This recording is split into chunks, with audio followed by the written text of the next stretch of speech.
Letter M na sir, letter M.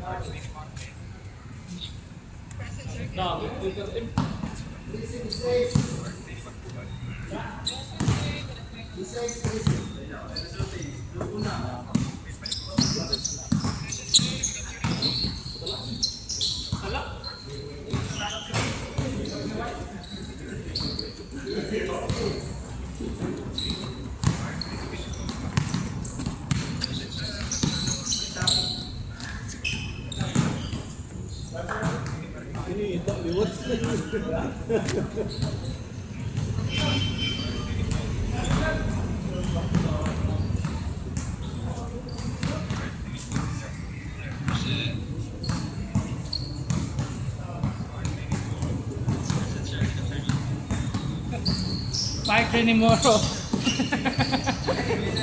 At nalagin.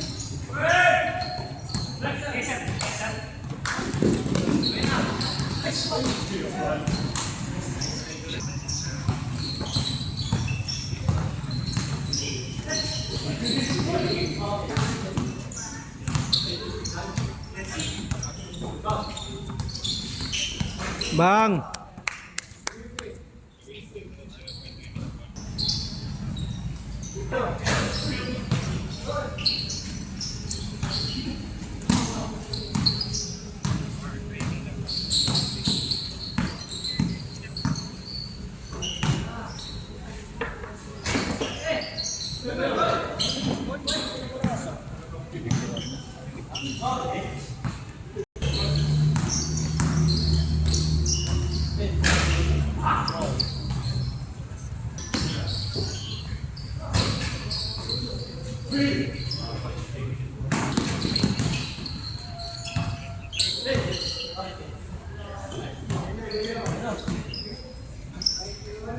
Iniirasan pagtatanim ng kalabasa. Gada hakbang nga ako pala, dalawang hakbang, dalawang buto nga ako pala yung itinatanim namin. Bali, 3 lata nga ako pala yung itatanim namin dito mga katrok.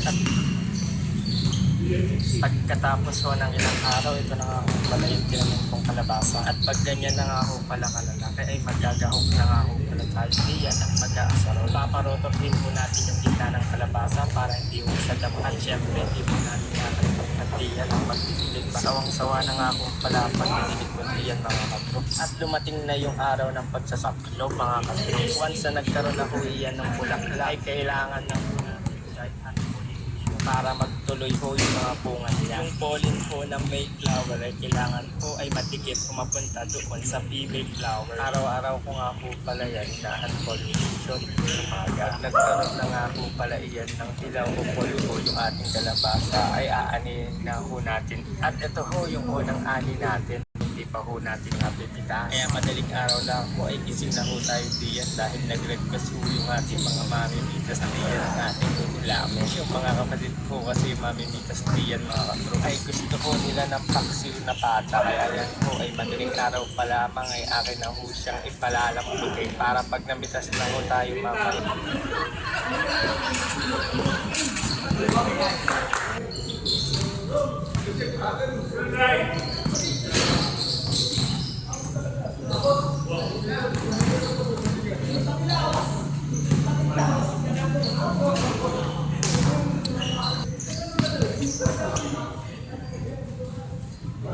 Wow, grabe. Wala kang kita sa kaka. Sir, nakuha ko sir ha.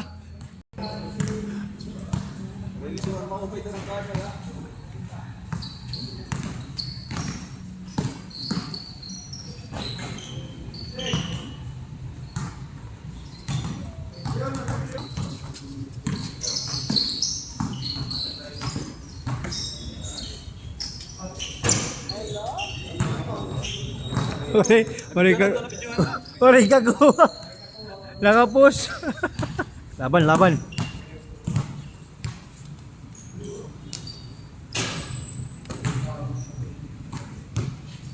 Gante.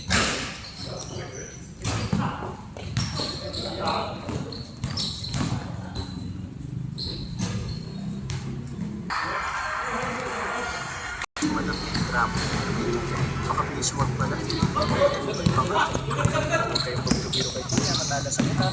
Baka kayong balatan yan. Coast to coast. Tapos after niyan, nilalagyan wala pa ako nakikitang kanipis sa Pilipinas. Ang dami natin pupo, dami natin yun.